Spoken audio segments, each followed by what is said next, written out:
कडेने चालत जाणाऱ्या चिमुकलीला पाठीमागून भरधाव वेगाने आलेल्या पिकअपने जोराची धडक दिली। या अपघातात चिमुकलीचा जागीच मृत्यू झाला। ही घटना रविवारी सकाळी भंडारकोटे तेलगाव रस्त्यावर घडली। घटनेनंतर चालक वाहनासह पसार झाला।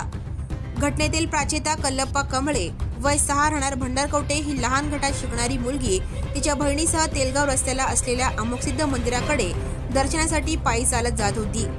याच वेळी भंडारकोट्याकडून तेलगावकडे जाणाऱ्या पिकअप वाहन MH13DQ 9973 ने पाठीमागून जोराची धडक दिली। यात प्राचिता ही गंभीर जखमी झाली। जखमी अवस्थेत तिला सोडून पिकअप चालक वाहनासह पसार झाला। जखमी झालेली प्राचिता उपचारापूर्वीच मृत्यू पावली। पिकअप चालक प्रसाद ज्ञानदेव पाटील राहणार वडापूर तालुका दक्षिण सोलापूर हा भंडारकोट्याकडून स्वतःच्या पिकअपमध्ये दुधाचे कॅन वाहून नेत होता। घटनेनंतर त्याच्या नेहमीच्या रस्त्याने तेलगावकडे जाण्याऐवजी चालकाने वडापूरकडे वाहन वळून पळून जाण्याचा प्रयत्न केला।